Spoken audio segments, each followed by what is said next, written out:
It's my first vlog of 2009, and in honor of one of my New Year's resolutions being to be more organized, I have a list of what comes in this week's vlog. One, in no particular order, is the question from last week. Now, two things went wrong with this question. The first is that I screwed it up. But in my defense, everybody would have screwed it up. It was really saying you had to talk about everybody else. But we were all confused on this point, and we got it cleared up when we recorded pottercast, which is why everybody else, with one notable exception, and we'll get to him, did it right, and I did. John is a Ravenclaw because he's very, very smart. He's a Hufflepuff because he's, frankly, I think he's more Hufflepuff than Slytherin most of the time. And he's a Gryffindor. Why would John be a Gryffindor? John is not a Gryffindor. John's not a Gryffindor. Frack would be a Gryffindor because he's enormously creative, and it takes a lot of bravery to put your creativity out there. Frack is a true Ravenclaw, I think, because he's so smart. He's a Hufflepuff because he is a very, very dear friend, and I can't imagine him ever betraying anyone.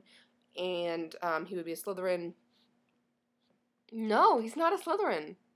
I think there's one house that people just don't fit into. Sue's a Hufflepuff. We know this.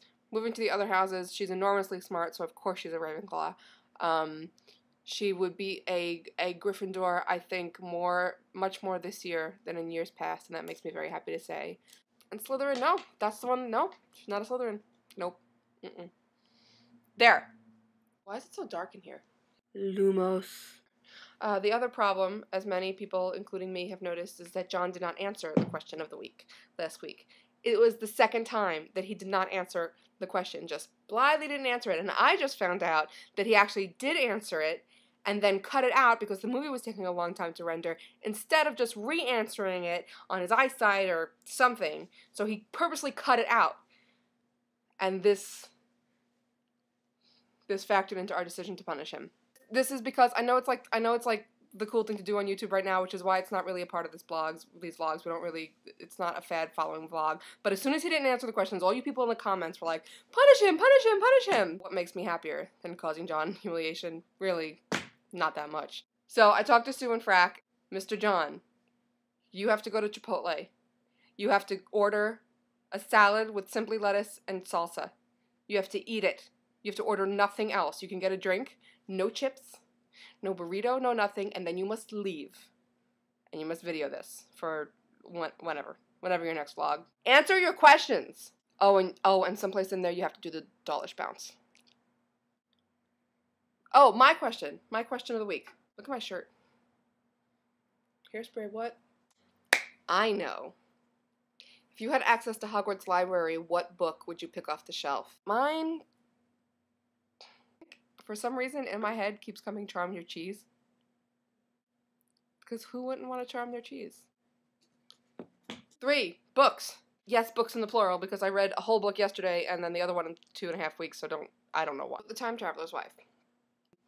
And it's this love story. This guy involuntarily goes back in time, but he spends the entire story, like circling, like a guy in flight, circling the woman he loves, and I can't, in my mind, decide if it's predatory or if it's a measure of fate or if it's horribly romantic. And I think that's the kind of the central question of the book is if you're impossibly intertwined with somebody, how does it affect your fate and your life choices? And it's really fantastic, really interesting, kind of long, I thought, but still really good. Second book, The Lightning Thief by Rick Riordan. Awesome. Best male adventure fantasy since Harry Potter. Basically, long story short, boy finds out he's the son of a god, goes to a place where he can learn about being the son of a god, gets a quest, of course completes his quest, but the cool thing that makes it very Harry Potter-like is that there's a lot of cool tie-ins to the real world. Like, for instance, that the ancient Greek gods are alive and Mount Olympus is at the top, is, above New York City, which makes me happy. And that hell is in Los Angeles, which makes me happy, because I think it's true. The main character is enormously funny, maybe a little bit too clever at points. Like, there's a line in the underworld for easy death when you're entering, which I think is I think that's a little bit precious, I think is the word. It is such a good book. It does that wonderful thing that Harry Potter does, where you feel like the author knows a lot more than he's telling you straight out. So I'm going to read the other ones in the series because I want to see if I'm right. My last thing. Today's the first day of fitting it in. Fitting it in is at the YouTube channel, Fitting It In, F-I-T-T-O. There's a link. There's a link somewhere on the page right now. There. Maybe. Or maybe it's on the video. I don't know. I'll decide later. John and I are alternating days, and it's a whole new project, and you should go check it out because I think it's going to work this time. It makes me really excited. And that's it, John.